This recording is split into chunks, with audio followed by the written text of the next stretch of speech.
and welcome to another episode of Power On Podcast. I'm one of your hosts, Taylor, and with me, as always, is my co-host, Sushi. How you doing, Sushi? I'm doing well. How are you doing, Taylor? I know you're a little under the weather. I'm a little under the weather. I was feeling a lot better yesterday. I'm okay today. I got a little bit of a headache going, so... Maybe sinuses, hey? Yeah, it's probably the sinuses. The day before, 2 days ago, I was in no shape. It hit me pretty hard. And then, yeah, so, phew. But, Well, appreciate you fighting through it today. So. Yeah, so... Let's have a good one. Let's roll. And, I guess as of recently, new co-host joining us is Greg. How you doing, Greg? I'm doing a lot better than you, good sir. That's good. That's good. I see. Yeah. So You outside. do? I'll have to find the camera then. That's not good. Goodness. But yeah. Today we're I guess taking a different approach to the episode. I don't know if we've really kind of done this. No, I think Not really, no. Not really. Okay, we've done kind of our own like things we would like to make, or just game experience in games and whatnot. But this is a little different, and this is us playing little futurists and thinking what might happen with game stuff, game companies and whatnot in 10 years into the future. Right. Get out the crystal ball and the tarot cards. Exactly, and then save this for 10 years, and then listen back to it, and tell us how horribly wrong we were. If the internet still exists. If the internet still exists, we are not 6 feet under, and all those sort of things.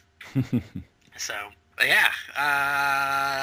That said, somebody want to start us off here with some kind of... Greg, do you want to start us off? Yes, I've got a few in mind. This one actually came to me very recently after some announcements that I was not too friendly of. A wonderful game series that Taylor and I, and possibly Sushi, not too sure, is very familiar with. It's easily one of the games. It's easily one of my favorite games of all time on the Super Nintendo, and that is the Seiken Densetsu series. I do not, after the announcement of their next official mana game, I don't think it's going to be around in 10 years' time. Well, I don't know what this announcement was, so why don't you enlighten me? Okay, this is going to be a little brief history on the last couple of years with certain RPG properties and how they die a very sad death. Well, last time we saw Seiken Densetsu, it was kind of hiding in a corner after 4. It was. Yeah. What happens though, I'm referring to is a lot of Japanese properties in the last couple of years have gotten really cheap budgeted card games, phone games, or browser games. And what Square Enix announced is a new mana game, and I was really excited until I found out that it's a card game on your mobile phone. Oh, Time out. Question: Did they announce this through a countdown on a website? With To be honest, I don't know, and I don't care.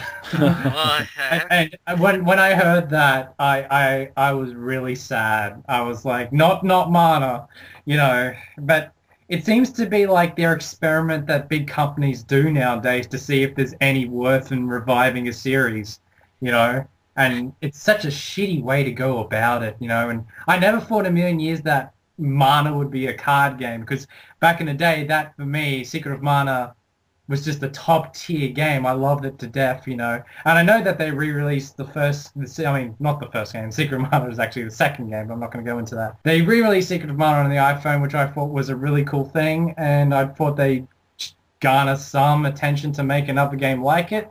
But no, they're going the cheap and try to make a profit route with this new game. I will say this, Greg: never underestimate the Japanese people's interest in card games. No. No, it's spawned Yu-Gi-Oh! And a lot of other card games.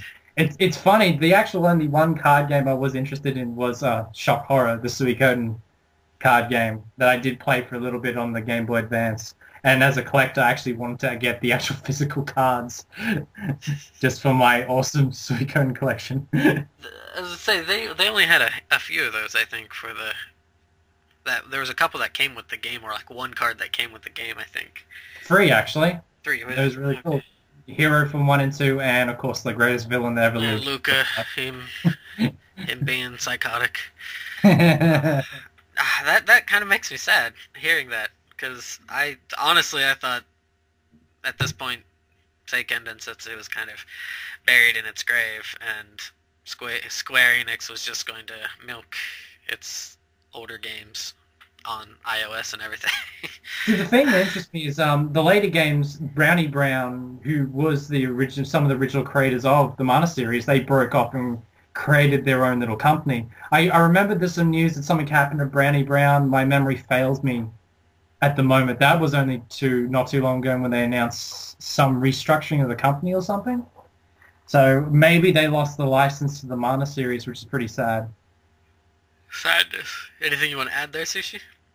I don't really have anything to add. I don't have any familiarity with the series. I know Brownie Brown, the last thing that I'm aware of that they've done was they made Magical Star Sign on the DS. I did not like that game at all.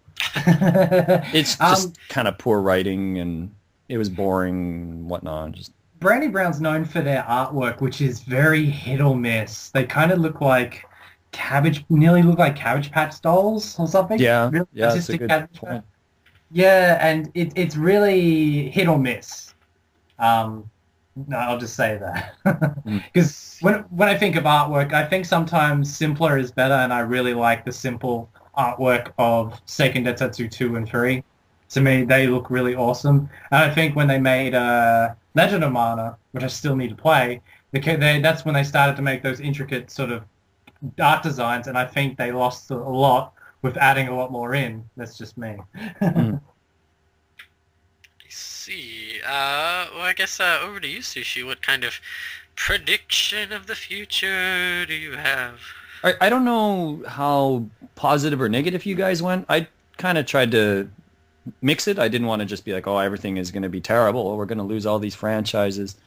I tried to think of some things I think would be around in 10 years as well.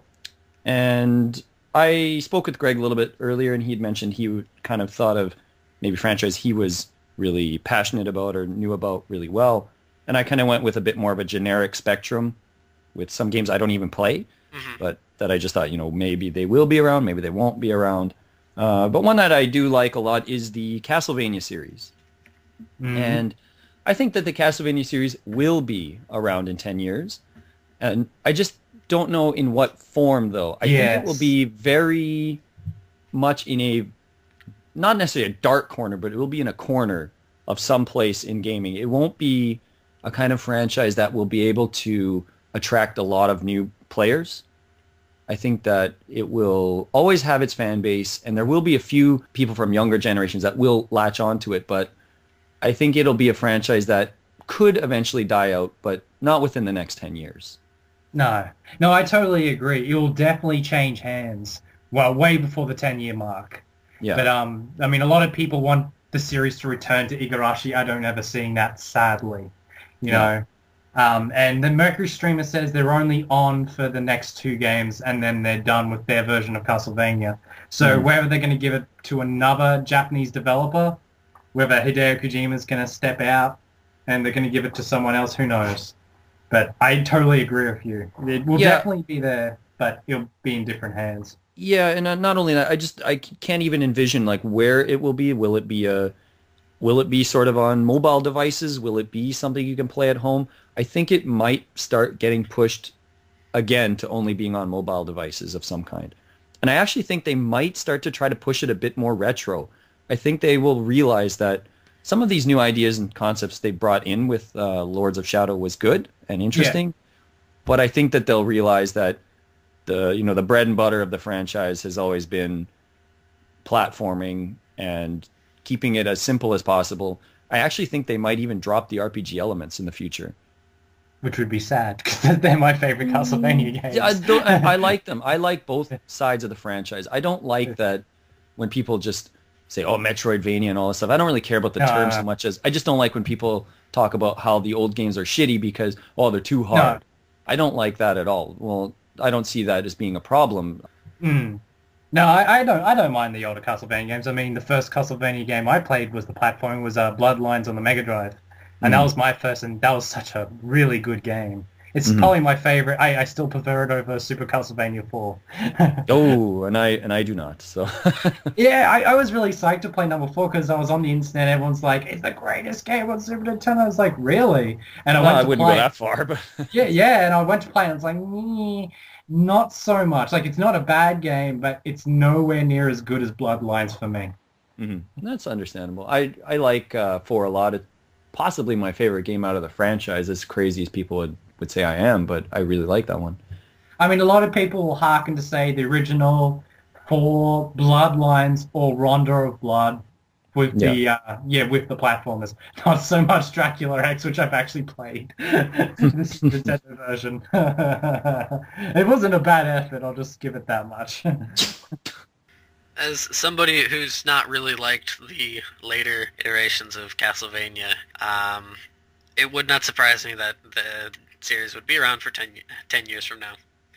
Even if some sort of horrible debacle happens with their latest versions of it. Personally, I would actually like it to kind of go back to that old style. I've always really liked the original 3. I'm not the biggest fan of Super Castlevania, and Rondo of Blood, I like it a little bit, but I'm more so a fan of 1, 2, and 3. More so 2 and 3. I really like both 2 and 3. As bonkers as some people think I am for really liking it too.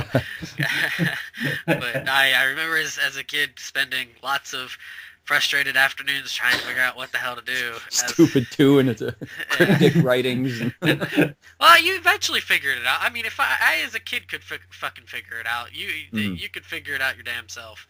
I mean, it's cryptic, but eventually you get to the point where you're like, well, I only have this, and they're saying something, and it vaguely resembles this one thing that I have. It's bound to be this, so...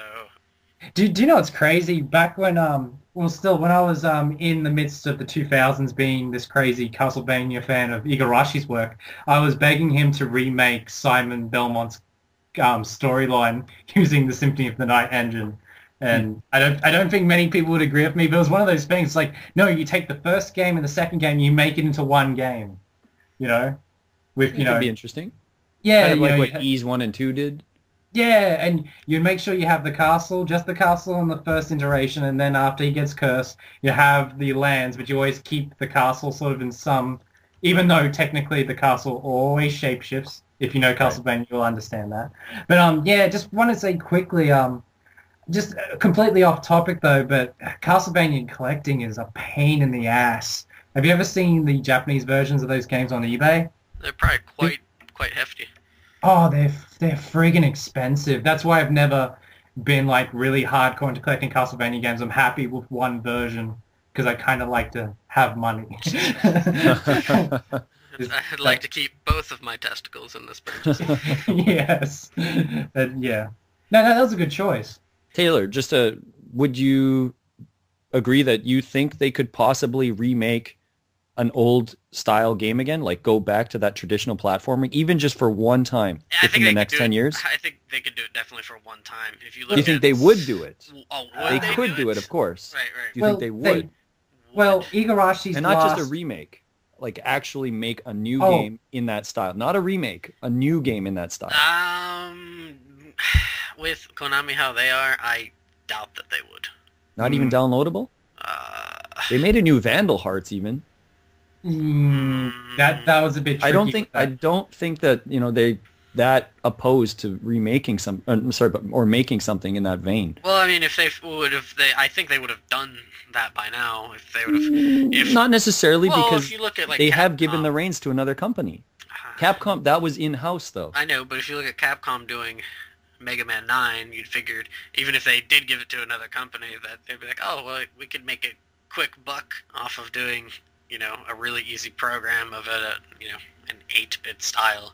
So I don't Maybe know. they had faith in what Lords of Shadow was going to be like, though, too, right? But at that time, well, at that time they didn't even have. It was not even Lords of Shadow at that time. It was something entirely No, different. because Mega Man 9 came out, what, 2008? I guess maybe, well, we didn't know. I'm pretty sure they knew that it was going to be a Castlevania game. They were just claiming it wasn't. I'm pretty sure they knew that that's what they were going to do. I don't think they dropped everything and were like, well, let's just make a Castlevania game. Well, I thought they had the other game, and then they're like, well, shit, let's make this into a Castlevania game. It's entirely possible, but I kind of don't believe it. But anyway, It's funny when Sushi interject because he knew I was going to interject with Castlevania Adventure Rebirth because that was the last game that Igarashi sort of had his hands on because that was during that generation where Mega Man 9 came out and every company was scrambling to put big IP, retro, like, Sonic 4, Mega Man 9, and then they brought out Castlevania, The Adventure Rebirth. Yeah, and it's a good game. It's decent, but it's extremely short, too. Yeah. So that was kind of like the last retro Castlevania game we've seen so far. Yeah, and that was maybe 2009 or something? Yeah, around like around 2010, around that time, so yeah. Mm-hmm. You're looking nearly 3 or 4 years ago, so... You would probably like that one, though, Taylor. Rebirth. It's decent. Maybe. It plays a bit... its art style is a bit like Super Castlevania, but it plays more like, the old games. So. The music, actually, a lot of music comes from Bloodline, so that's what kind of drew me to it. But I actually own the original Game Boy game, so... It's enough Castlevania. I'd like to hear Taylor's... get off this Castlevania. Oh, well, I was going to stick with... I wasn't quite negative. I was seriously just trying to think of what might be in 10 years, and I'll stick with Konami there since they were brought up. And I personally, even though this isn't much of a reach, I do personally envision them popping music in 2DX games 10 years from now. So you'll be looking at poppin' 48 or 37 or something, and 2DX... Still popping. Sublime slipping or something, I don't know. So, something. I don't know. Rhythm games, they seem to pump out, every 18 months or so? Depending, right? Yeah, and they also have a ton of other rhythm games as well. But those two definitely the ones that kind of stick to my mind, and they're close to how old now?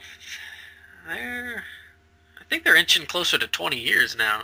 I could be wrong. I want to say they started around 95 or so, but they're getting up there in age. But I would still kind of expect them to be around in 10 years. Definitely nothing like their heyday, maybe like 5-6 years ago or so. Maybe even a little bit more, but I'd still say they'd still be around in arcades and stuff. As long as arcades exist, it'd probably be around. Right. And I'm still saying Japanese arcades will be around in 10 years. I would agree. Agree. I think they're gonna look even weirder than they already do now, but they'll probably be around. There'll be 3 floors dedicated to horse track racing. Oh yes, there will be at least 3 floors, and there will be 1 floor for Gundam pods. Oh yeah. And, 10 floors for cranes. 10 floors for cranes, and then there'll be like one floor for the retro, 1 floor for the fighting, and then 1 floor for miscellaneous shooting. Darius, but Jesus, this is still going on and popping. Hell, they still have DDR. So, oh yeah. Yeah. The original Rift game. Pump It Up or whatever that other one is. Isn't that Pump It Up like Korean? Or? I have no idea where it's from. I thought it was also Japanese. It could be American. I don't know. I don't play those. Yeah. Anywho, so that was my completely, totally, oh my goodness, this is such a difficult futuristic envisioning here. Konami will have poppin' in 2DX games 10 years from now. So, back over to you, Greg. This should not come as a surprise to Taylor, but since I thought it was only going to be negative, because I only just realized you can say positive stuff. What could exist in 10 years? A little red hero will still be here in 10 years. He's survived 25 years. Another 10 years won't hurt. And that is, good listeners, the East series. He'll still be around. And there'll be like another 3 versions of 1 and 2. Oh yeah, it'll be Ys 8 only by 10 years time. It'll only be on number 8 by that point. They'll have remade 7 probably 3 times. And Now, the remake of 5, which is secretly in production, will be out. The one other series that there will be out. Sorry, another game that's sort of going to be slot in will be out, and who knows. But yeah, Adult Christmas will be still adventuring away 10 years by now. do they have Ys on cell phones at all?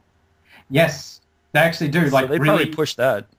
really old Japanese. I wouldn't say really old, but they had them on the older Japanese cell phones, and that was nearly all made by Taito.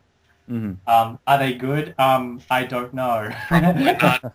Probably not. Like, I saw them trying to push 3D Open Felgana on one of those old mobile phones, and it looks really bad. Oh goodness. Like before, the flip top phones before iPhones came into the picture, and I'm talking about iPhone 1. So Well, Yeah. you're also No yeah. smartphones. These are Japan's a little. They're coming around finally, but they're a little late to the smartphone party. smartphone party. They were too. It's insane to think about because when I first came to Japan in 2006, like at that time it was still a few years before smartphones, and like looking at their phones, it's like, oh, these are so much better than my crappy phone back in the States. And then once you get to the now, it's just like, man, they Stone Age.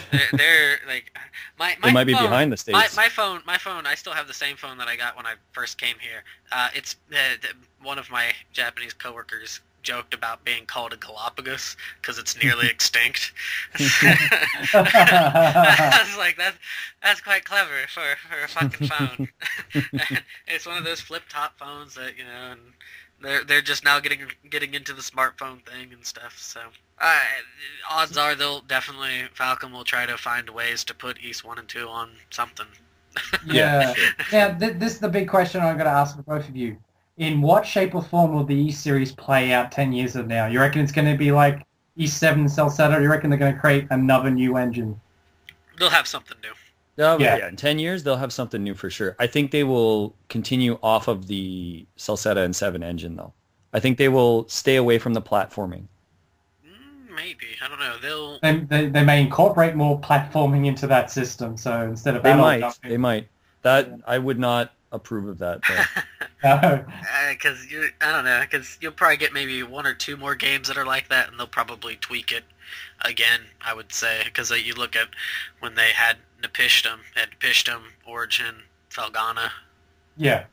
And then they introduced 7. Right, and then they came to 7, and so you'll probably maybe get 5 if they are secretly working on it like that, which they probably are. I mean, that's...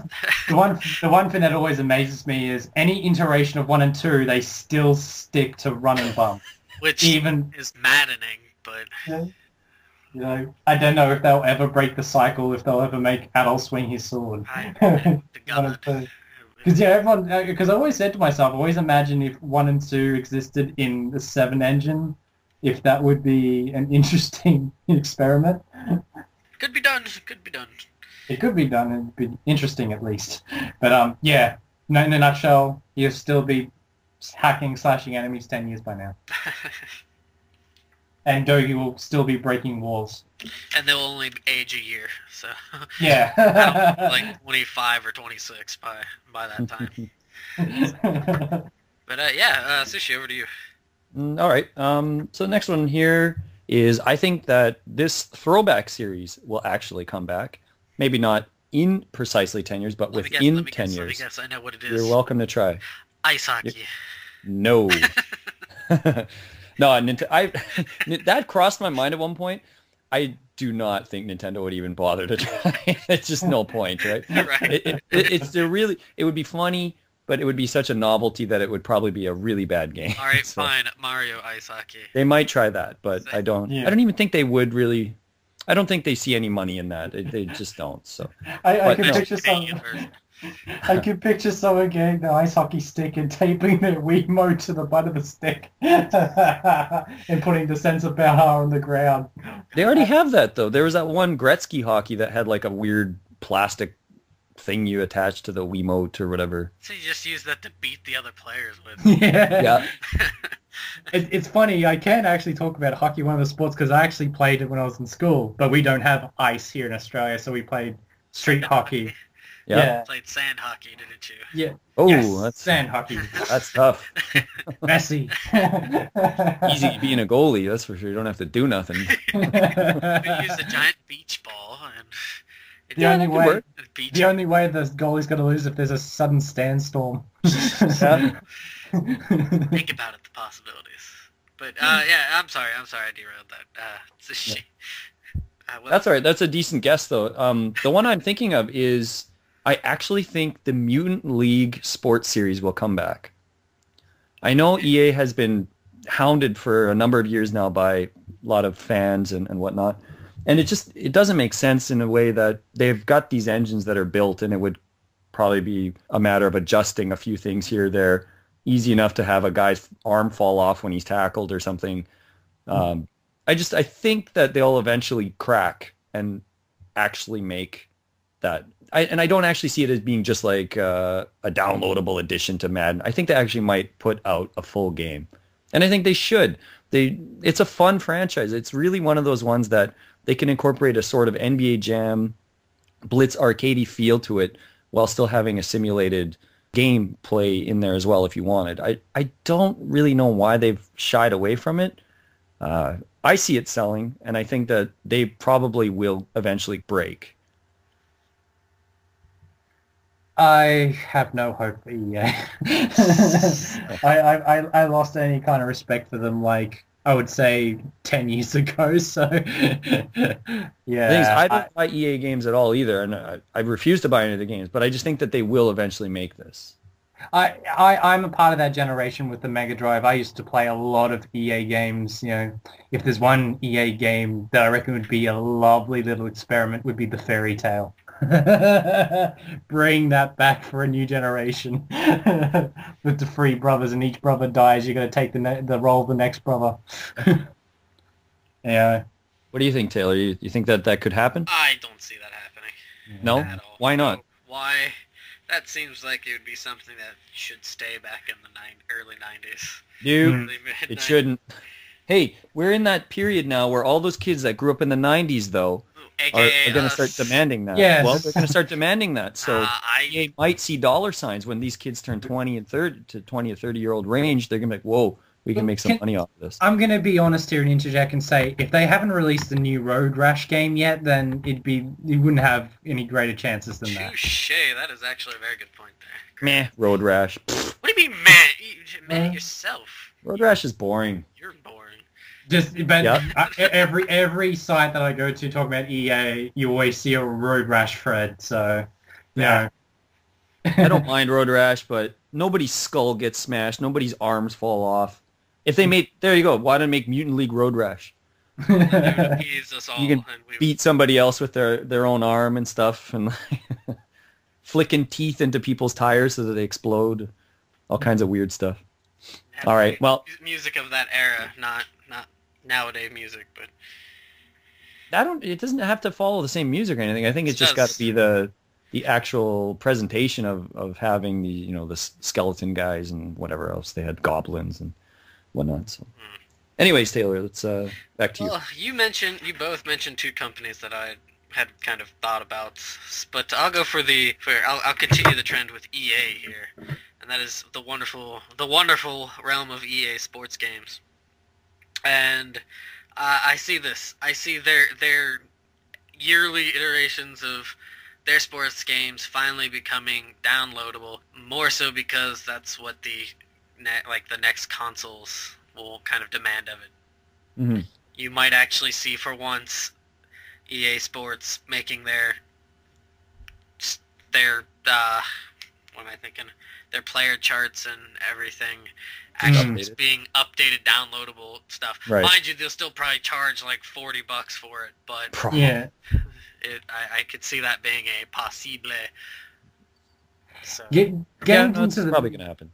Getting into the mind of the hardcore football fan, I think they would want that connectivity to other players because it'd make them feel like they're actually in a league fighting other people. So I don't think it's going to be a huge surprise if it's going to be all digital and connecting all the time. You know, and I wouldn't be surprised if they, with like having it connected all the time, that they somehow within this virtual game have virtual fantasy league football. Oh, they'll have virtual fantasy league. There's no doubt about that. In 10 years, you're kidding? They will for sure have fantasy league. How ridiculous does that sound?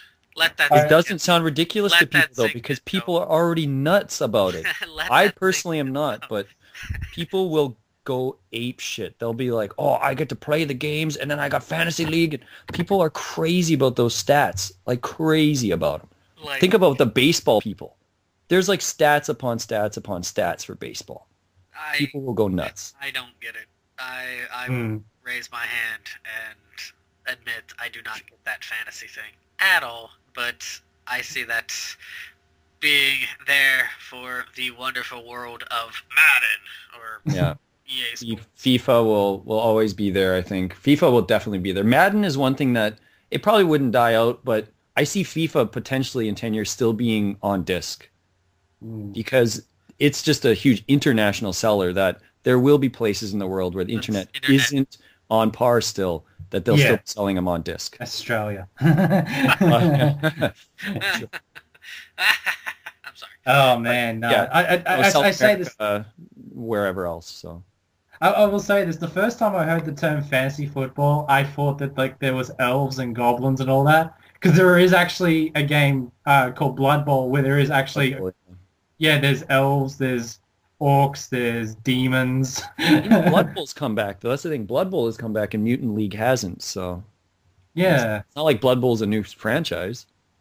No, I think everyone's been demanding Blood Bowl for a long time. Because I used to be a huge follower of Games Workshop until I found out that I lost a small fortune over 10 years' time. Let's just put it that way. Taylor, you know what they're going to add to that fantasy as well? Is I wouldn't be surprised if they add some sort of gambling system.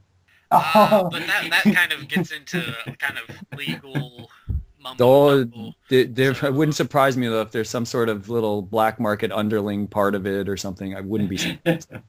Like you could play the part of the bookie. I don't think so much that. I think you just be able to. No, that's EA's job to be the bookie. Yeah, EA's going to be the bookie, and they're going to make it almost impossible to win probably. Oh dear. Watch this random game played by these two people. You just see people in Vegas probably, sitting there watching Madden games and betting on them and stuff. It'll be insane. Well, they do have those tournaments for Madden games and stuff. So. Vegas has that, whatever, those rooms that are just hundreds of screens of every single sport around the world being played. And future scary. Yeah. So, Greg, back over to you. Okay, this was the original main topic I was going to get to, and this stings a lot because it's kind of affected me.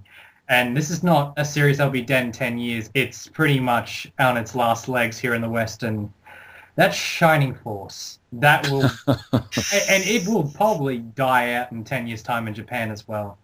There is no recovery from what has happened lately. I will say that now. I got that arcade game of it, and it seems to Shining Cross seems to be popular with a few people. Now it's totally gone in from. It has been for a while. The last Shining Force game that came out in English, like that was new, was that Shining Force EXA. Right. They had tried to bring back, what was it, like Neo, and they weren't even Shining Force games in the sense of being tactical RPGs. They were action RPGs. Yeah, exactly, and they didn't do so well. And ever since then, it's just been a really slippery slope, and the fan bases in the West hate the fan bases in the East, and Sega doesn't really like the fan bases in the West at all, and it's become one big shitstorm. And I'm like, nah, it's not going to recover from it. This is Sega's fault, though. This is their own fault for making all of those weird spin-offs and everything instead of just making a tactical RPG, which everybody wants. It doesn't matter where you're from. Nobody wants, Shining Force Feather 6. And the Japanese people do. Well, the new Shining series has a few hands that makes it popular. Sadly, one of them is Tony Taka and his artwork. There's a huge following of his artwork in Japan, so they all flock to the new Shining games.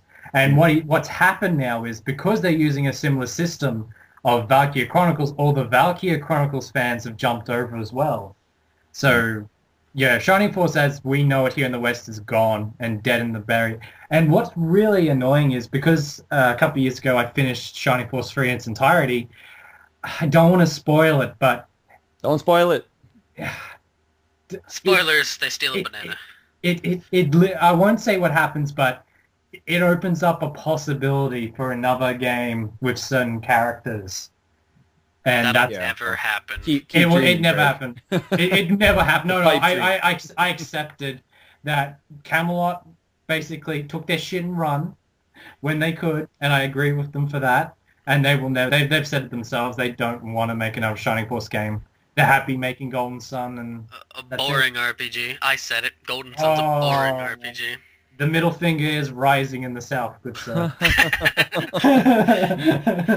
Your anger pleases me. My southern, netherly regions are rising too. But that is another time for another day.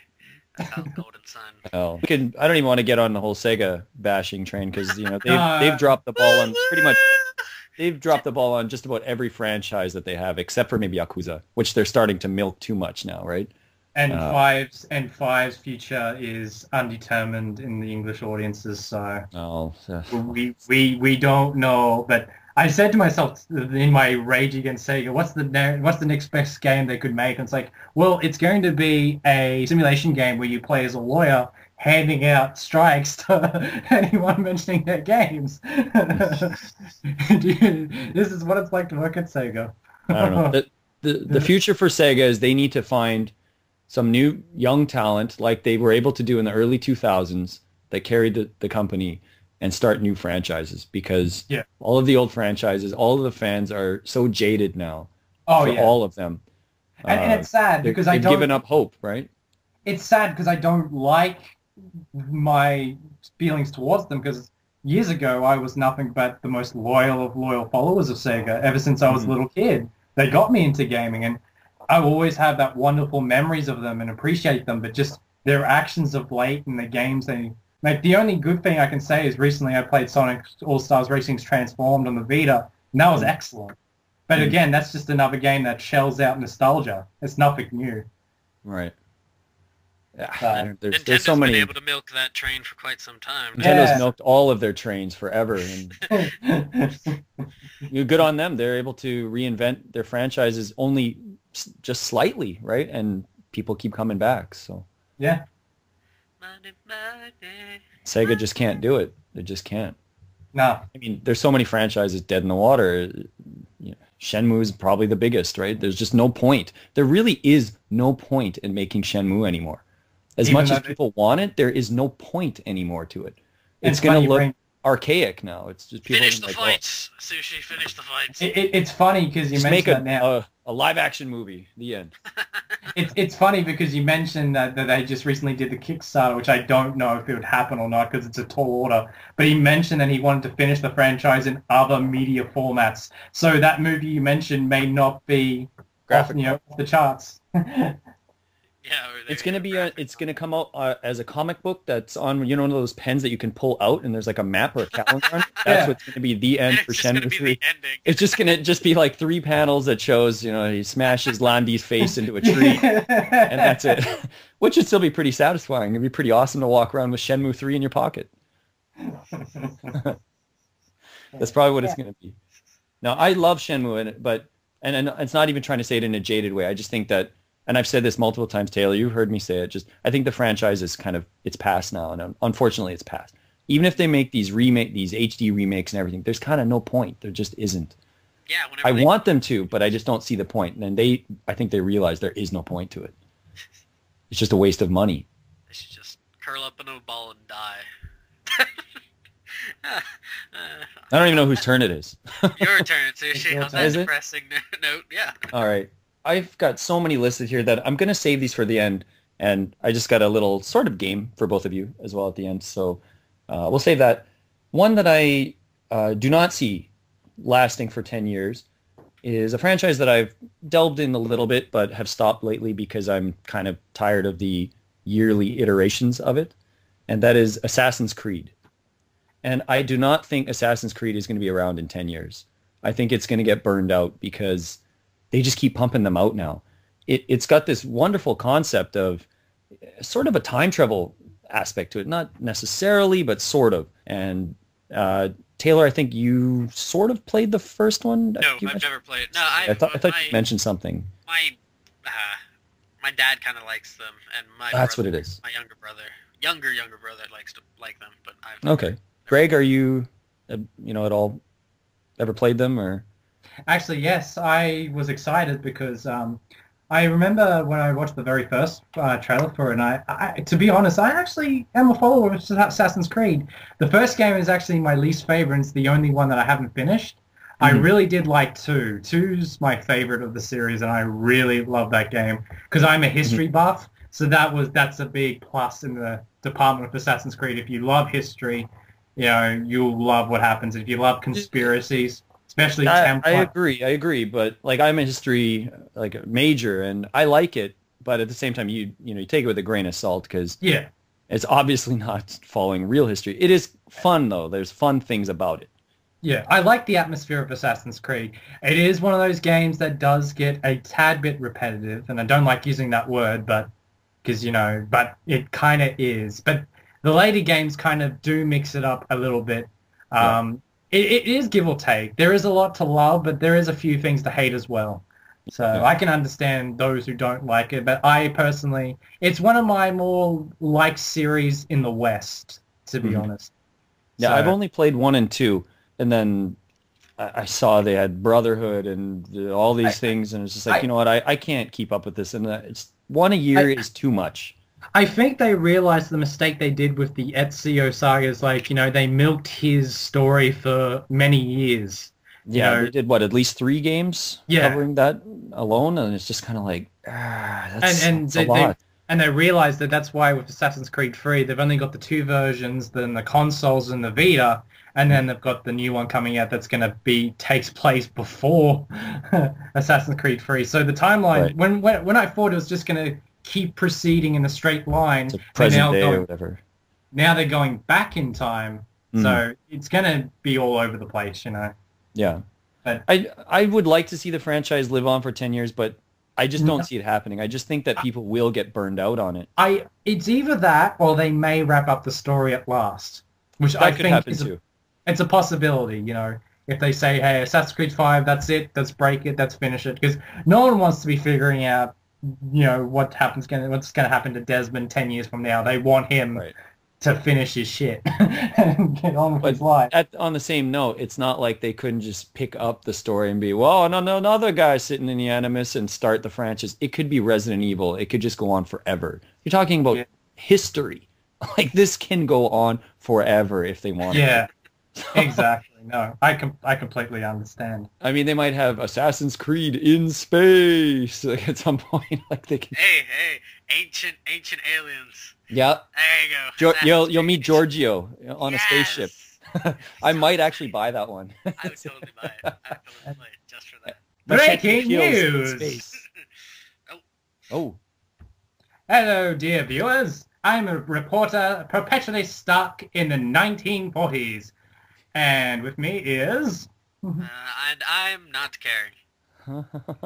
And the reporter not caring, ladies and gentlemen. The top story is the console war has ended. I repeat, the console war has ended. More on this story with me is a pirate with a peg leg. Elf in the field. Yes, I'm here. What say you, old legless one? Well, I've been feeling it in me peg for weeks. I could feel the end was nigh, and I saw it. The battle had ended. The console wars are over. Has every army basically accepted this? Because I know that there's a few fan bases that would not adhere to this properly. Has there been any backlash whatsoever? Aye, there's been much backlash, and I lost both me hands, and now I have 2 hooks. But aside from the many casualties, it seems an agreement has been reached. I have also heard that they're going to join their forces and make only one game system. And they have indeed announced a name. Please tell me, oh Pirate One, what is the name of this console? The name shall be The Box That Rocks. You heard it from the pirate, ladies and gentlemen. The box that rocks. So, reporter that doesn't care, what's your thoughts on this? I guess sounds like Xbox One. Maybe, good sir. Maybe. But yes, that is all for breaking news, ladies and gentlemen. You have heard it here. The console war has ended. Stupid Assassin's Creed. Yeah, no, I just don't kind of see it. Giorgio. Totally. Giorgio. And it'll be Giorgio, and it'll have a cameo from Machete in space. Kills in Space, or whatever the hell the title is. Danny Trejo is going to be Giorgio's buddy. It's going to be awesome. I would like to kind of give the series a try. Taylor, I think you might like it. I mean, maybe some of the gameplay might not be your shtick, but I think you're also, you like history a lot, so and you might like it a lot. In kind of like the close to the Byzantine Empire time? Is that the first like game, late the first game is like around the Crusades, so okay. Yeah. So that's interesting. There's also some comics that came out that I actually really was interested in. They had Revolutionary Russia, I think was at one point they had an arc of that, and they had some interesting concepts for that as well. And I like that the comics just kind of give you the freedom to not necessarily have to play the game and get an idea of what the franchise is like too. I thought that was a good idea on their part to make comic books. And that could be a way to kind of carry it instead of maybe, all of the games are starting to cost us money. Let's kind of... Right. Well, they're supposedly making a movie with Michael Fassbender, so we'll see if that could be also something that they start to branch out in. I mean, it is the kind of franchise that could branch out, but I guess I'm personally thinking the game franchise could not exist. It would exist, I suppose, if they do have movies and they'll want to kind of have all these products for people to consume. So. Yeah, because as you said, that if it's digging into history, it can go a long time. Yeah, they can make it go a long time, but I don't know. Maybe this is and you could also guess, make right? alternative history where he fixes everything because it's all screwy. That's possible too. Oh, they sort of have that already. Sort of like they have like alternate history kind of ideas in there that whatever. Anyways, let's move on to Assassin's Creed. We're going to talk about it forever, right? So. Yeah. Okay. Well, Greg kind of mentioned it earlier, but I was just going to talk about the company. I seem to focus more so on the companies than the games themselves. Data East. No! If only. But, it will rise from its grave. But, Sega won't. But, no, as Falcom, I feel that Falcom's going to hit a fever pitch with popularity in the next for like 3 to 5 years. However, after that, I think it's going to kind of, if not only plateau, but like plateau and then kind of come back down. I think they're kind of being a bit too gung-ho about trying to get out new games. A little too cavalier. But that and they keep on continuing with like the series. They need to... I personally have gotten to the point where even though I really enjoy the games, that they need to wrap up what is going on with the story in the Kiseki series. And that's where that's where the main support lies, is Kiseki. As much as East has always been their child, their main support nowadays is for Kiseki in Japan. Whereas it's funny how, the success they have with resurrecting East and the West. Now we've got two major fan bases where mostly everyone who's a Falcom fan in the West loves East most of all, and in Japan everyone loves Kiseki. And like even if they were able to, which I do hope that they translate at least SC into English, that I would say that a lot of the Western audiences would get kind of tired. Majority of them would probably get a bit tired of them, much in the same sense that a lot of them seem to have kind of tired of, Final Fantasy. the tales of. I mean, there will always be those core people that really, really enjoy those games. I still really enjoy them, but I'm also at the point where it's like this is one continuous story that's been going on for 5, possibly 6 games. I don't know where if Nayata does fit, which I personally think it does, maybe, possibly, theory, but you got the story is only so good. It's good up to a point. You shouldn't have it go on and on and on. And this kind of harkens to the Assassin's Creed thing. You shouldn't have it go on and on and on and on. It doesn't need to be this like epic, all-encompassing. Right. It doesn't need to be 17 games worth of one fucking storyline going on, and then you kind of wrap it up. And that's that's kind of my fear for it. And while it would probably still do in Japan because that sort of thing works in Japan, particularly with manga and stuff and anime and comic books in North America, same thing. Yeah. Right. Well, it makes sense because if they don't reach that popularity, if that's the only thing, if they spent years kind of, with little money living in squats, yeah. maybe. But and they finally get this thing. Yeah, they're going to stretch it out for as long as possible to rake as much money. I understand. In the same hand, it feels like you lose the longer you make it from what its initial or your intentional ending. The more you try to stretch it out, it feels like you start chipping away at the soul of it, and it just starts to kind of deteriorate. Yeah. I will say this now, and from one Falcon fan to another. Even if Kiseki does not exist in 10 years' time, will you think Legend of Heroes will? I would say, yeah, Legend of Heroes will. Like, Kiseki's got to get to the point where it ends. They've even did it with Nayuta there. I mean, look at Nayuta and all of its wonderfulness. It's not really like Legend of Heroes. It's strictly just Nayuta no Kiseki. Yeah. Which makes me kind of fits in with the theories and everything for it. But I would say the Legend of Heroes games themselves, they've been around for quite some time as well. Yeah. So. Not as long as these, but very, very close. And very, very close. And I mean, I know how they thought of Kiseki because they looked at sort of like the positive attributes of the Gagav trilogy being a continuous sort of trilogy, in its own right, and they wanted to continue that, with Kiseki. It's just no one anticipated that'd be going on for this long. Yeah, you got, the first 2 in the series are connected, and then you have the Gagav, which are connected, but they're timed really weird. Like White Witch takes place 50 or 60 years after the Tear of Vermilion, which takes place 17 years or so, it might be 17 or 14 or so years before a Cage song. It's a weird, and it's a weird kind of connection they have with each other, but it's pretty cool.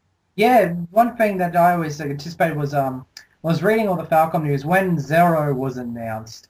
They never told the first bits of news. They never said it was a Kiseki game. They just said Legend of Heroes 7 coming out soon. And there was no hint that it was a Kiseki game when they first announced it. So everyone then thought it was done and dusted and this would be a new series.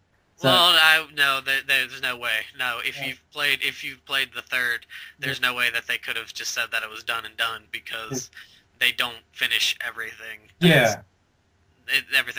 Things that pop up from the 2nd game are still unresolved. So shit from SC is still not resolved after 4 games. The thing I see happening, I don't think it will happen as much as in the West. The Kiseki fan base is very close to the Suikoden fan base because they all have their own little world. They're intricate. They have many stories told within the world.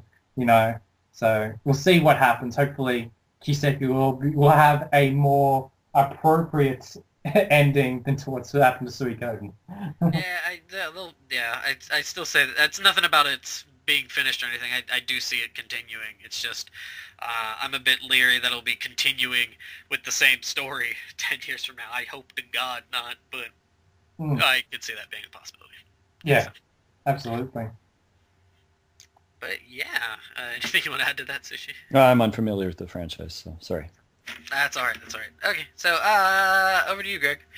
This is actually, I kind of expended all the ones that I wanted to talk about, but I just thought of something else. A series that will no doubt be here for not just 10 years, but to the stretch of time. but the creators won't be, and this makes me sad. But It's Tetris, right? no, we're all human, and so is the creators of Dragon Quest. These guys, the trio, Akira Toriyama, Kirishi Sugiyama, and I can't believe, yeah, Yuji Horii. They've created this wonderful franchise, but they probably want to, retire sooner or later. Even though Kirishi Sugiyama is classified as retired, but he's doing what he wants to do, which is very, very cool. The dude is like 85 or so. 80. Yeah. He's old. He's in his 80s. He will go until he goes. Odds are what they've done is that they've secretly have made 7 more Dragon Quest games. Yeah. And they're just going to hold them until, and then people they'll rend their clothes and be crying, and then, they'll be like, hey guys, we in advance, we had made 7. It'll be like when Tupac died and then like 25 CDs came out. So, The BBC chess sessions or whatever. They will be the Tupac of the gaming industry. So the question would remain, I said it might live on for 10 more years, but do you think that they would bring on new developers, or do you reckon they will just end it? I would say they would bring it. Like, you have enough people who can mimic. Level 5 already did a game. They're gonna come. Yeah. They're gonna have somebody that will fill it in. Right. You have enough people who can mimic, Akira Toriyama's art style. Yes. Not that it's not good, but a lot of people, it's easy to mimic. Well, so many people have seen it that there are enough people that have mimicked it already, right? Yeah. So iconic that I can even draw slimes for it. That's and I'm terrible at artists. We've already seen other look at the Dragon Quest slime series uses a different style for that art, so it's not like it couldn't go in another direction. People might not like it, but it could happen. Yeah, it's such a possibility, but yeah, I definitely say it would still. I agree. It'll be around. If it's not, even they'll probably just make 1, 2, and 3 over and over again, and just be like, whatever, guys, we'll just do this, and people are like, sweet, oh, okay. I agree. So yeah, over to Sushi. All right, not to rush you guys or nothing, but because I have so many written down here, I'm only going to say maybe one more, and then I'll let you guys finish off whatever you want to do, and then I'll just list off these ones, and we'll do this what I've got in mind here. Okay. The last one I have here is a particular game. I'm just kind of foregoing all these other things here. Is a particular game, and I think it will still exist in some form. It will still be being remade in 10 years' time, probably 30 years' time, and that is Lunar Silver Star Story. Oh, but it will have that. You'll have that. I really gap. believe it will be on next generation in some form. It'll be on handhelds for years to come. It'll be a game that will always get some sort of translation update. It will get new art style.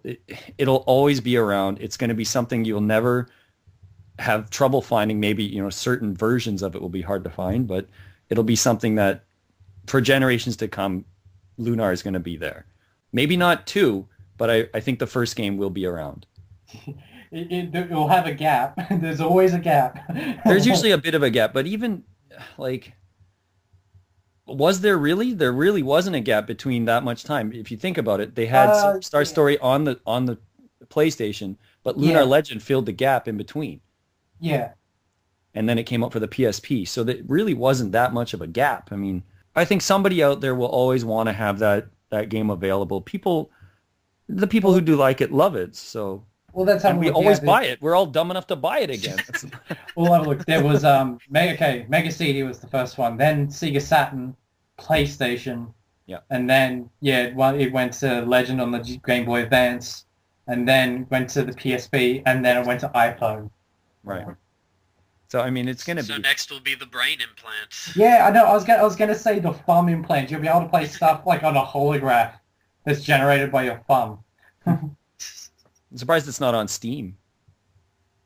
No, that is a good point. Since I think Xseed has the publishing rights in North America. I'm surprised There isn't a PC. Oh, there is a PC version of it. Yes, there is. So I'm surprised they haven't brought that. That's right. No, you're right there. Oh man. No, Rights for Luna is tricky wherever it is. Like Game Arts themselves license some versions out, in Japan. They actually, like, the weirdest thing happened for European servers is Granny is on there, and everyone's like, oh, who put the rights in? It was Game Arts themselves.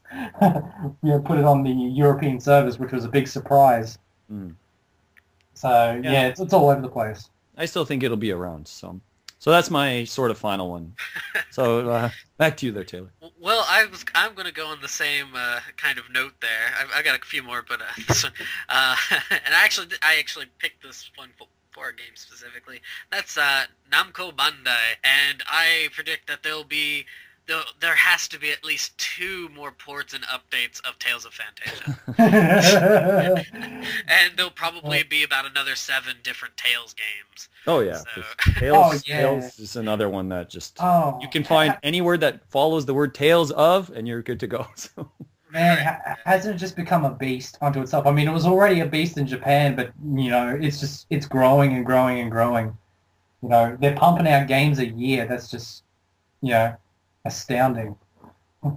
Yeah, they seem to really like to put out those Tales games, and I believe they have 2.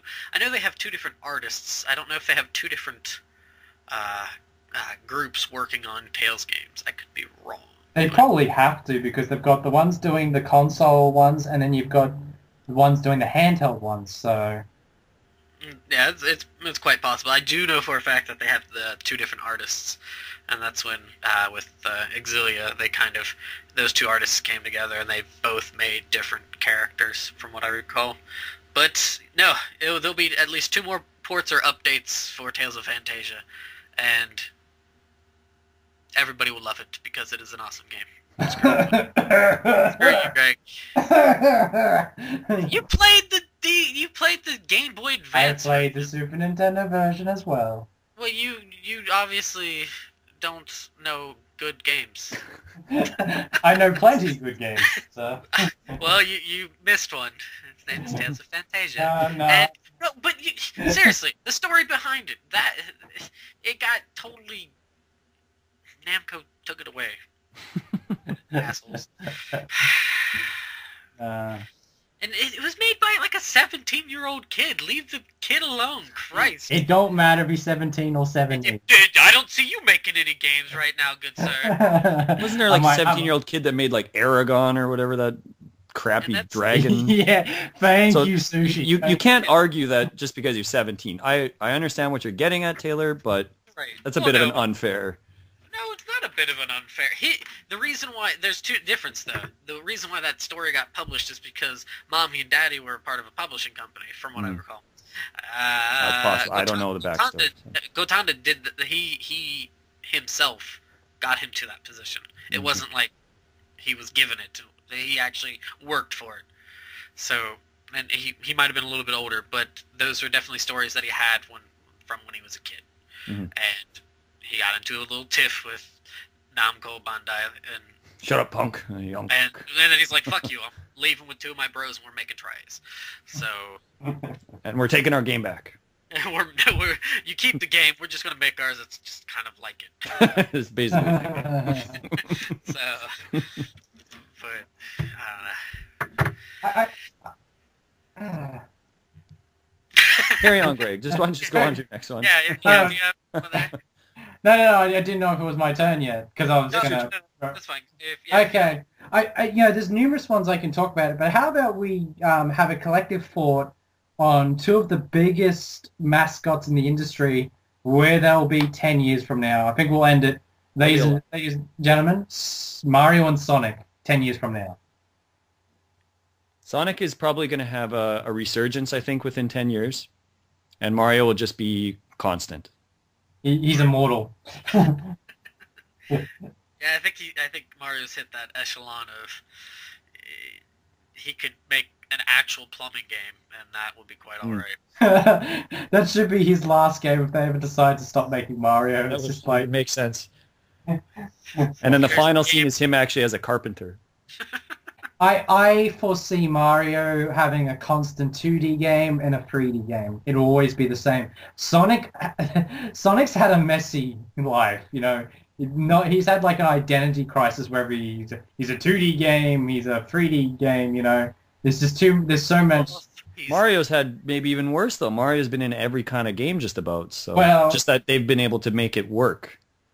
it's weird how it's different though. I don't know why, because you know Mario gets a free pass while Sonic doesn't. It doesn't make any sense. But you know people can always attest. Well, Mario was always the speaker of Nintendo. He was in these Nintendo games. You know, he's been in everything, and he'll always be in everything. Whereas Sonic fans just want him always racing through zones in the glorious 16-bit era.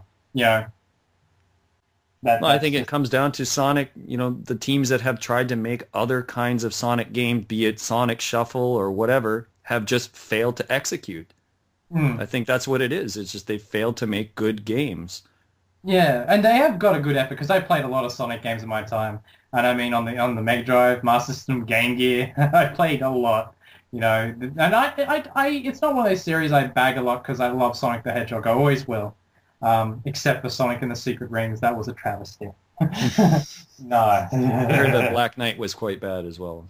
I haven't played that yet, though, so it'd be interesting if I get around to it. So I think we all know what will happen to Mario. I think Sonic will be still around, but what will happen to him, who knows? It's a mystery. Mm-hmm. Yeah, oh, Sushi, go. No, I was just saying Mario will be there. I mean, as long as Nintendo is floating, Mario will be there. Even if Nintendo were to get out of consoles, I mean, they would still sell Mario like gangbusters, right?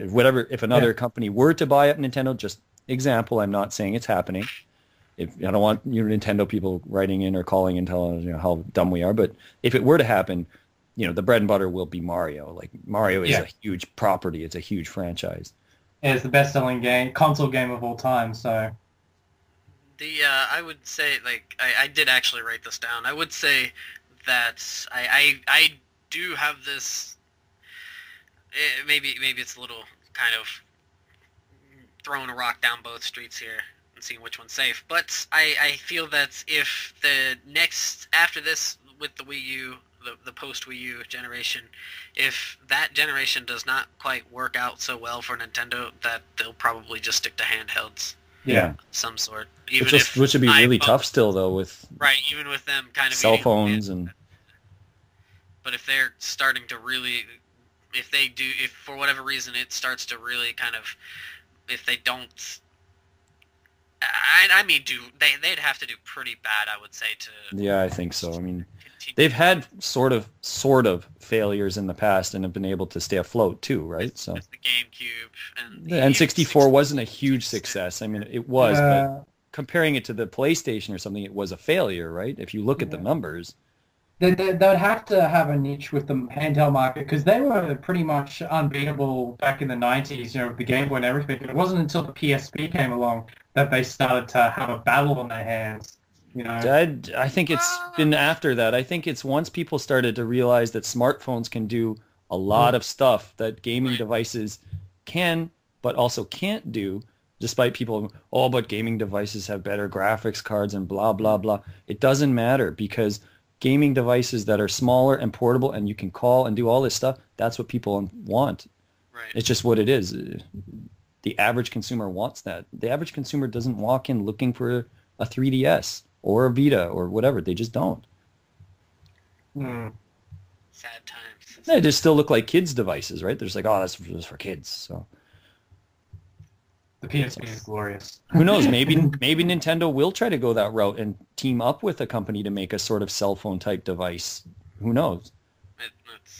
They're going to make the future. It's the N gauge all over again, but the N will be for Nintendo. Oh. The Gizmondo. So does that mean I have to buy another back port of Xanadu next? Probably. Did you have any others there, Greg, or? Not particularly. I pretty much said what I meant to say. Okay, and then I have a couple more, Sushi, sure. And then your idea thing that you had. All right. Okay, all right. One was predict, and in one hand it's a fervent prayer, but in the other hand it's a kind of, I'm almost kind of doubting and second guessing this prayer, and that is that that Square Enix toys will continue to make tons of cash. However, Versus will still be unreleased. and for the most part, as Square Enix or Squex will kind of fall by the wayside. Yeah, Enix will detach themselves and proclaim themselves free. Yeah, well, but no, but that's the thing though. Enix bought them. Yeah, Yeah. they bought them. Square, most of Square's loony bin took over the CEO spots. Right, So right. if you are going to blame the position that company is in now, both companies are at fault. Square had They got the stupid. power. Square had the stupid movie and that bombed. Yeah. And Enix is like, hey, we'll buy you out because our games are so sweet and we have so much money, but we're gonna give it to you because We're stupid. we got enough money. So Well, I think they might have been thinking marketing like internationally, right? They Yeah, were probably right. thinking that, not so much Exactly. Japanese market. They know that they never have to worry about the Japanese market, right. Yeah. Well, yeah, 'cause Enix was having that issues right? internationally. So I'm but, sure that's what it was. Well, partly, but I mean, but that's what I'm saying. Like the CEO people, bought Square, and then they're Right. like, well, you guys take over. We bought you. We got our money, so And we got our money, so right. peace kind of thing. All I know is the day Yoichi Iwata is no longer president of Square Enix, the streets will be overjoyed. and they sung and danced in the streets, and all was merry. So the other one, just a simple wish: Star Ocean 5 will actually be a success. Star Ocean 5 will actually exist. Never mind being a success. I think it'll come around. I think if it does, it'll come around probably in about within 5 to 6 years, Mhm.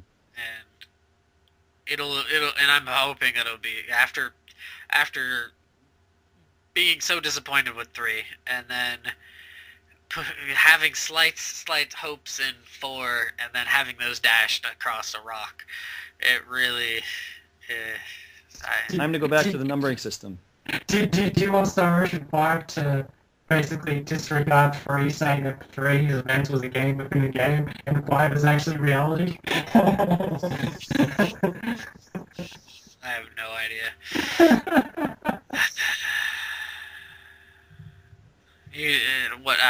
Donald, whatever. Yeah, but that was my other one. So I think I've got one more, and it stems from what Taylor said.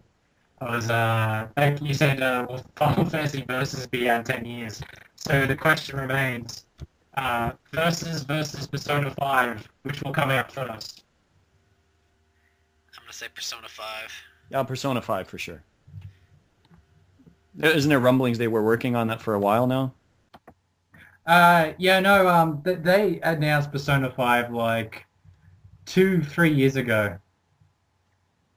So, and the thing about it though is the difference between Persona 5 and Versus 13 is Versus 13 has shown a trailer and a half. Like, I wouldn't say that had 2 different trailers. It was just an extension of the first trailer. But basically Persona 5 has not shown anything. It's just in the shadows. That's why every year everyone's begging Atlas to show Persona 5, and I've kind of given up hoping that they'll show it. They're going to show it when they show it. Right. Pretty No, much. that's just it. I think you're right. They'll show it when they want to show it. I'm sure they've got it in the works and at some stage, maybe not fully done, but I'm sure they've got something in mind. And They good old wouldn't have brought Squex out Golden. Yeah, that's true. Yeah, if Wouldn't have they brought that up for nothing. Nah, they probably just wanted to milk Persona 4 because it's probably the best-selling game ever. And they should, because it's great. It's probably sure one of my that is favorite part of RPGs. I'm sure there's part of it for sure, but So yeah, your game, Sushi. What is this? Your All right, well, it's not a huge game. We've done this drill Free, before, not Taylor. big.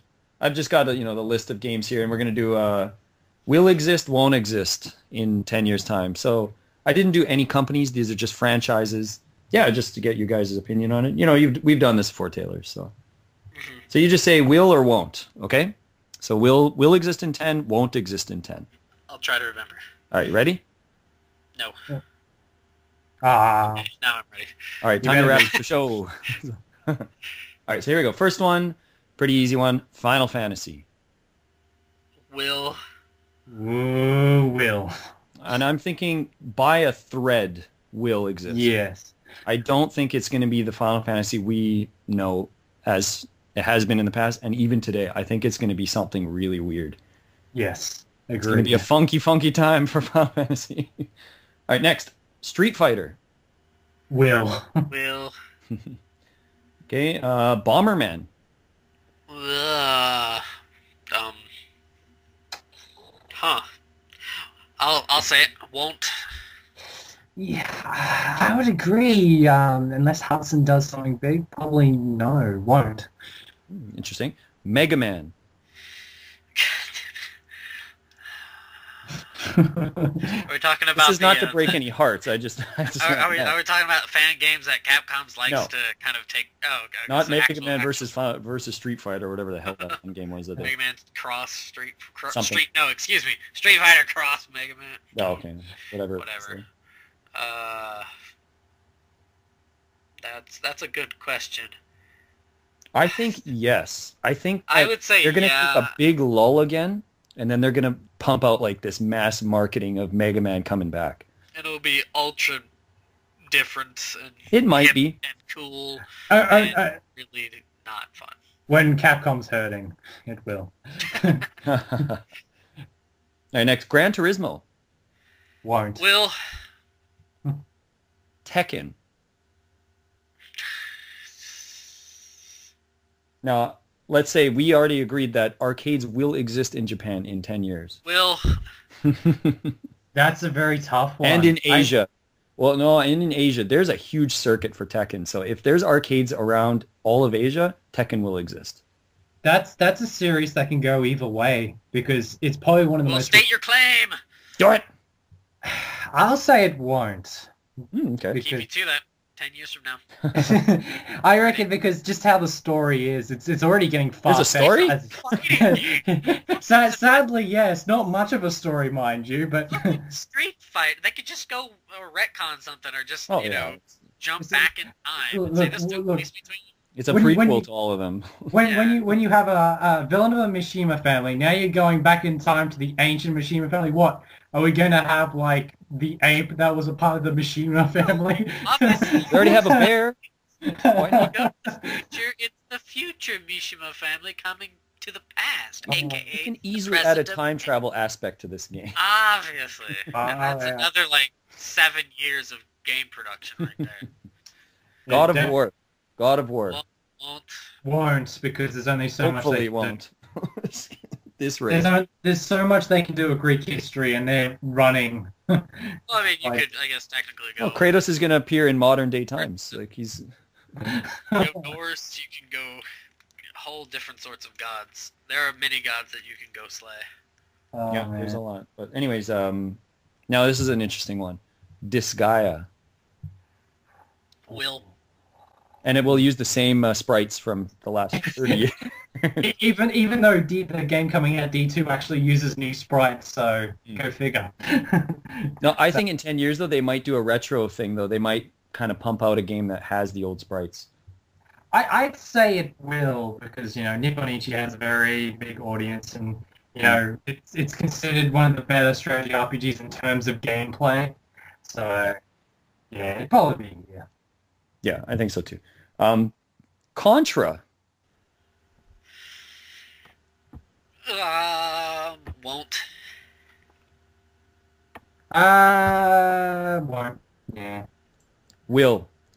And I'll tell you why. It's because Contra I don't even think people realize that they still pump out Contra games. And I think that's part of the problem. That is part of the problem, but I don't think that's going to stop Konami. And I love them for it.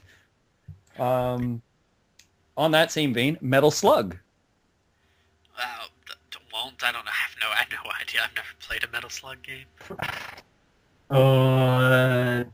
I kind of say if they wait a long time, probably pump out another one. So I probably say will. I'm gonna say too. That one there did. Onimusha. Oh,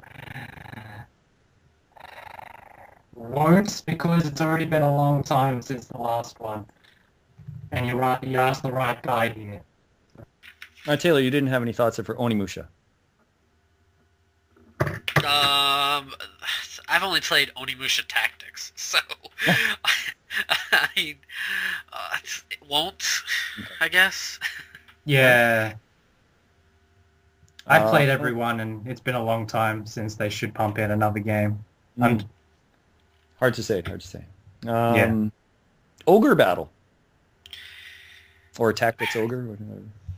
10 years won't, I reckon. Probably not. Yeah, I'm gonna go with won't. I don't. They've been really shuffled like to the back line of that whole company. Hey, like they're just in the back of Square Enix's mind, like way far in the back. They might make like one game and then they'll just kind of sit. They'll probably make that team make a game that's not even in their own franchise, though. They'll make them make some other RPG. Probably. Yakuza.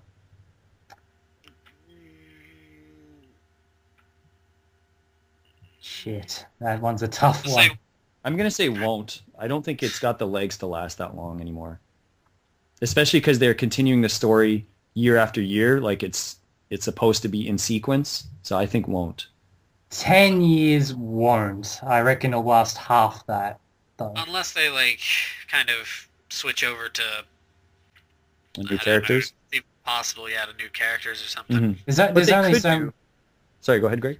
There's only so many times in Kazuma Kiryu can go out of semi-retirement looking after his, all the kids, right.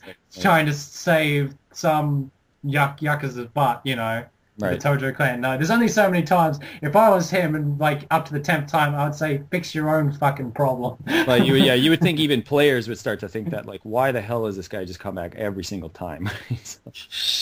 I would like to see them maybe do 5, take a big break, and then advance into 10 years for like one final game. That would be interesting.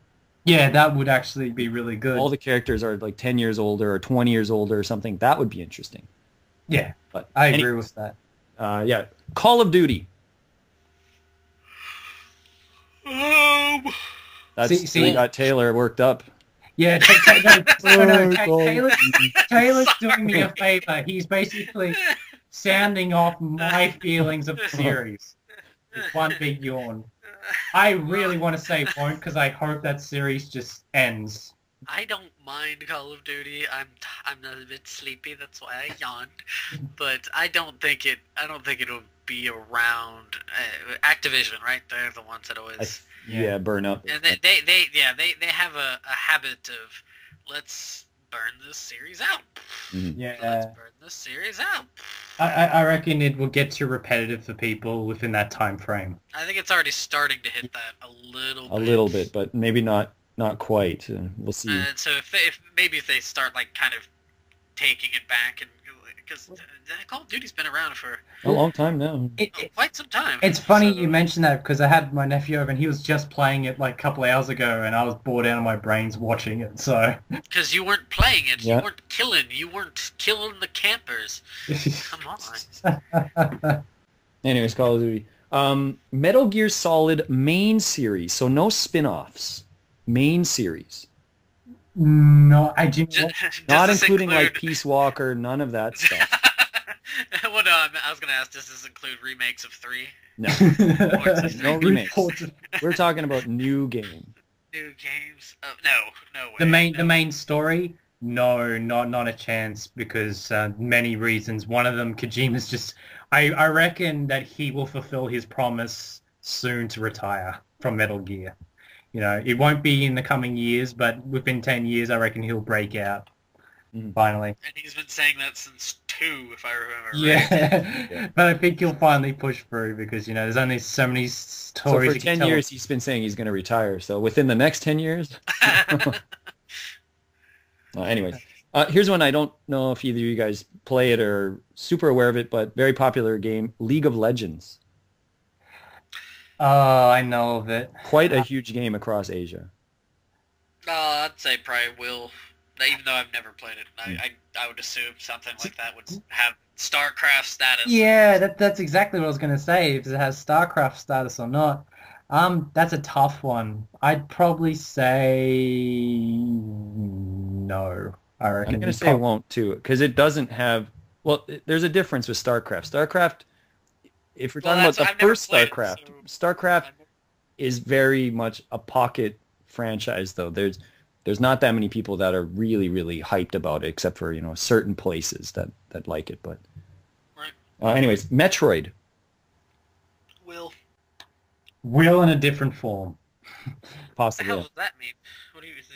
What kind of different form are you talking? I mean, the last couple of years, it's jumped, from a 2D game to a 3D game to a hybrid that everyone hated. I actually think it's going to be dormant in 10 years. I think that Nintendo will put it down for a while.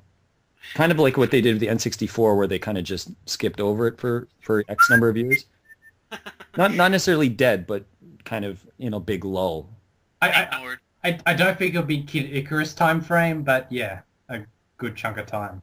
Kid Icarus is another one. That'll probably be dead in the water as well. I don't even want to bring this up. Panzer Dragoon, well, we already know where that's going, so that's been dead for over almost 10 years now. So yeah. So 20th anniversary of being dead, yes. Yeah. We'll be dead for another 10 years. Uncharted. I've never played It will probably backing by some other company that's not Naughty Dog, which they do with every one of their properties. Mm-hmm. I'm going to say won't, just to buck the trend. Double Dragon. Not in 10 years, maybe 20 years. There'll be another Neon. How well did Neon do? You know what? I don't know, but remember a few episodes ago, I remember, Taylor, I had mentioned to you I'd seen, some of the gameplay footage, and I thought it was going to be a really bad game. And I ended up picking it up maybe about a week ago. And you loving it? I really like it. I don't go into it thinking like it's going to be the greatest experience of my life or anything. I expect it to be Double Dragon. I expect it to be hard. And that's all it is. That's basically what it is. There's some cheap things, like missed contact attacks and stuff.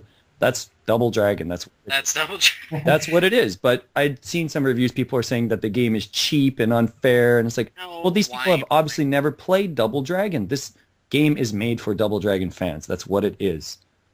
So it's not made for the modern gamer to be like, oh, it's so cheap, there's no save points. And that's the point. It's Double Dragon. It's meant to kick your ass. You're supposed to learn how to play the game.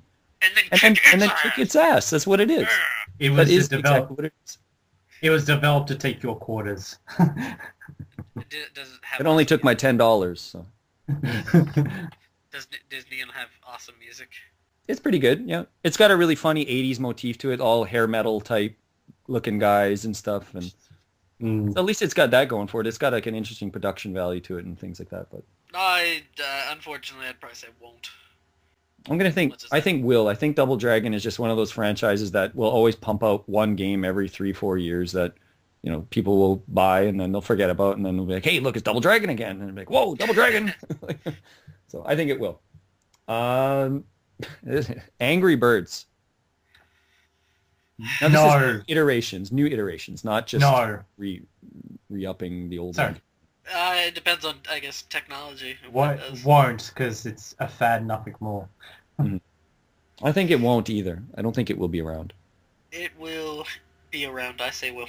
Fuck you, both of you, in the face. Well, we know how much you love it, so. Gotta get a towel. I've never played a game of it. I've never actually. I never even seen it in action. I've seen it in action, but I've never played it. Just a couple last few ones here real quick. No, I'll skip those two because I don't think you guys play those. Splatterhouse.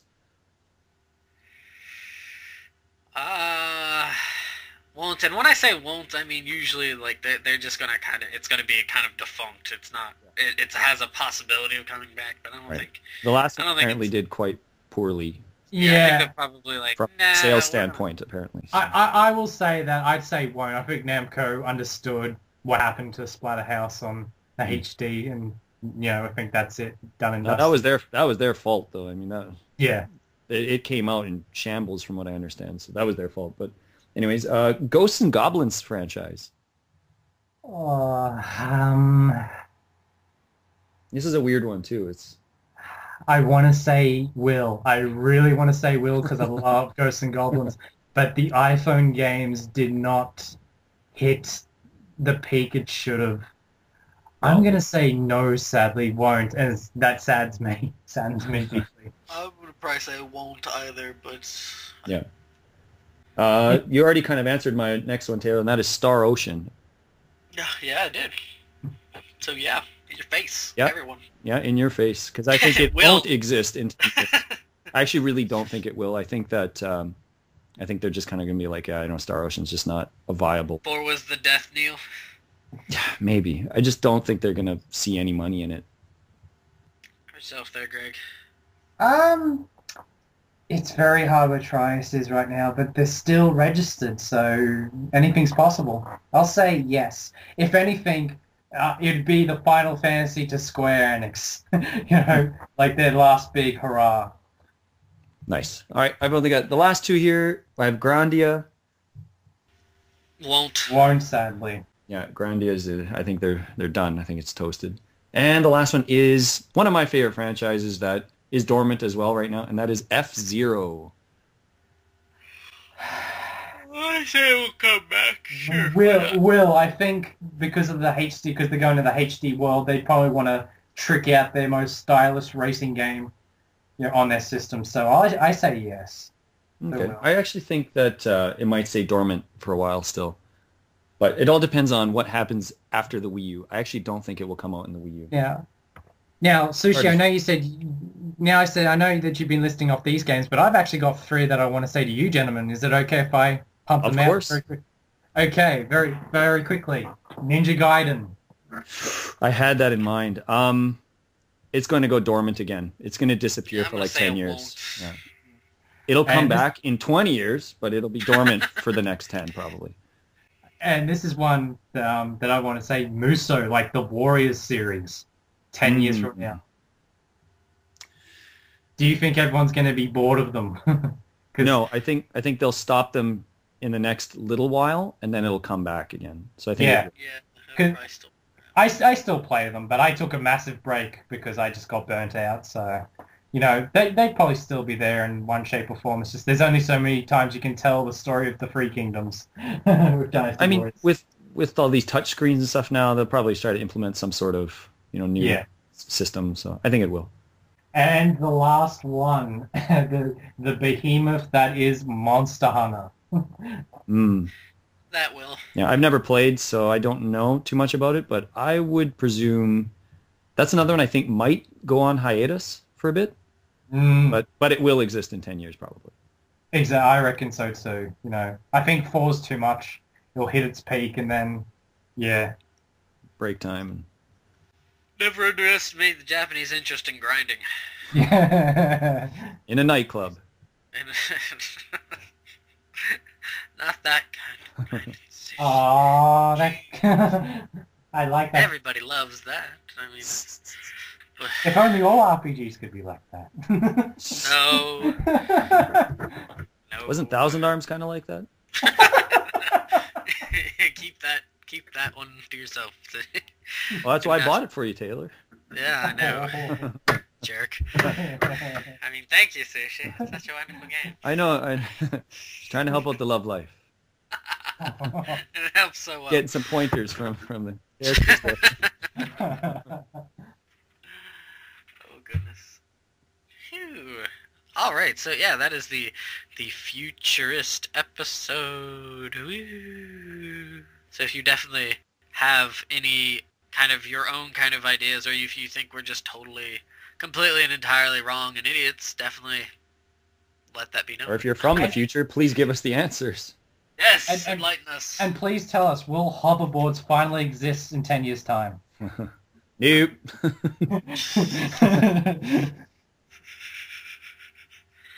So yeah, woo. Oh yeah, so definitely comments and all that kind of good stuff. Sushi, give me a number. How many do I have to choose from? Let's say within a reasonable number of 7. I will choose So 2. 1 to 7.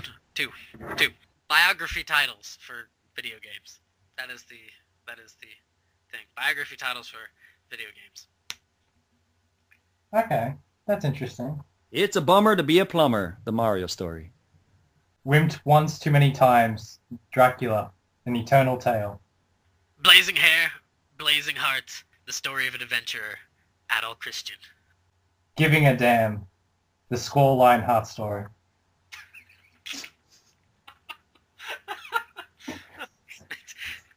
The depths of the pits. A collective tale of the Belmont and Hayabusa family. One slime at a time, the Dragon Quest story. How to be stoic. Chrono's guide to being the hero of the world. How to live in your underwear, the Arthur story. Jiggle physics, the real story behind the DOA tournament. How to make them jiggle like the DOA beach volleyball tournament. By Zach. Suck It, the Kirby biography. Coming out of the cardboard box. A true story about Solid Snake. That was good. I like that one. Luigi, playing second fiddle. Ugh, a Bayou Billy tale. TV guides, tonight's a terrible night for a curse. Jiggles, a Loco Roco's life. Kicked once too many times in the face, as written by a victim of Kazuma Kiryu. Searching for an identity and a purpose. A story from Final Fantasy III.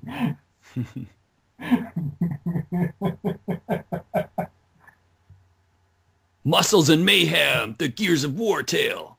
It's not easy being green. A Master Chief tale. Kinky erotic space alien sex. The Claude and Reyna story. ... Mass Effect.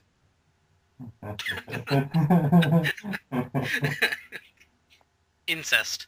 It's a powerful thing. The historical look at the Fire Emblem series. I love the pause. I know. I wanted to cough, so I was trying to hold it back. Game over, yeah! The Life and Times of Sega Rally. Too many ones and zeros. Records of Ashley Riot. ... Vagrant story. Pyramid heads, ETs with knives, and other creepy shit. A photo album picture book of the Silent Hill. Kangaroos, bears, and pandas. David Attenborough's guide to the Tekken tournament. Bungle in the Tokyo jungle. Just a hammer throw and a hop. The records of Master Higgins. Shadows Aren't My Friends. An Ico story. A complete guide to eye patch accessories by Big Boss. Well, Welkin Gunter's guide to tank maintenance and bug collecting. Link's guide to carrying 10,000 items on one's person. A large sack of rupees. An encounter with Tinkle. Was that 50 Shades of Tingle?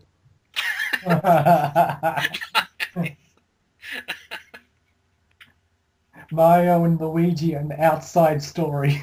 101 creative things to do when left on the moon. Nice. Standing Tall, the Shadow of Colossus story. I Quit, the Dark Souls story. A Winner Is You, a true pro wrestling tale. The Stars cooking guide to making a Jill sandwich. He Needs Scissors, 61, a Colonel Campbell story. Catcher in the Rygar. It's a great fart. That wasn't a fight, that was a chair movement. My chair farts. A chair story. Oh my god. Oh dear. How to Barf in River City Ransom for Dummies. How to, a step-by-step guide to making your own shagohod. How to Become a Quadruple Agent by Revolver Ocelot. How to risk ... your life ... on ... the streets of rage ... Wise from your grave, Alter Beast story. That could just be the title, is Wise from Your Grave. Racial Stereotypes, the Punch-Out story.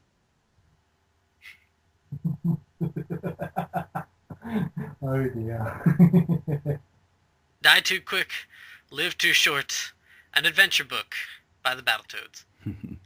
Solid Snake Snake, a visual graphic novel. Comes with hard disk.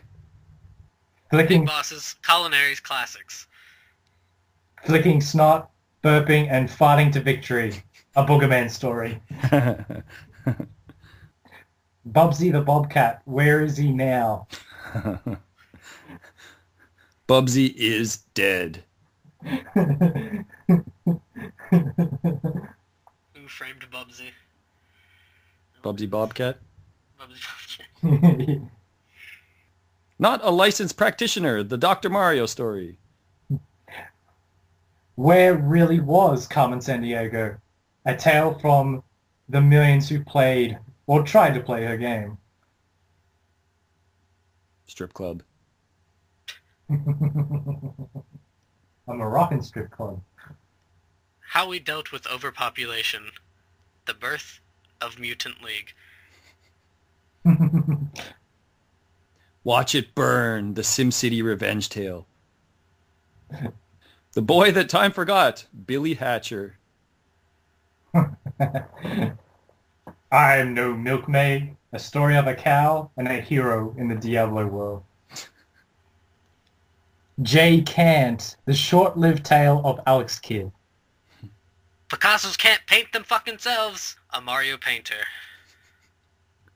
I'm Not Sonic the Hedgehog, a Crash Bandicoot story. How I wished I was Sonic the Hedgehog. A Crash Bandicoot story. What were they thinking? A detailed account of the making of White Man Can't Jump for the Jaguar.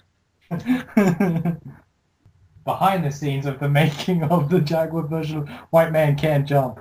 As foreword by Wesley Snipes and Woody Harrelson. I think final word goes to Wesley. Wham bam, thank you, man. Barkley, shut up and jam. As narrated by Morgan Freeman. Pilot down, presumed dead. Captain Skyhawk. They stole the babe. We stole their lives. The Jimmy and Billy Lee story. Crazy Taxi Confessionals. A hardcore mistake. The Bubble Man story. You guys have any others, or? Yeah, I got something on the brain. I don't think it's very funny, though. Nah, I had one that would have spoiled Xenoblade.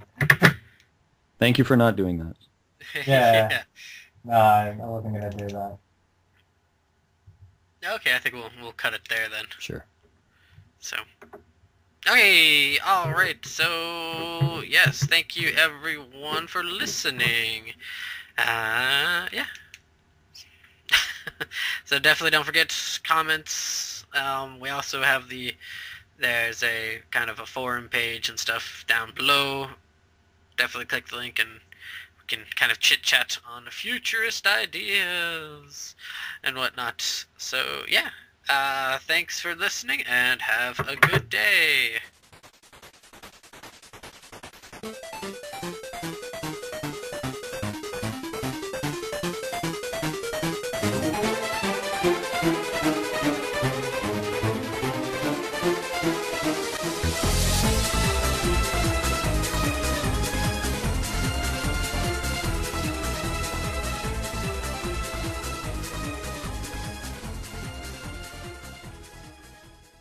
Of course I would get one at the end, right? What'd you have? I am Alexander the Great, the God Hand story.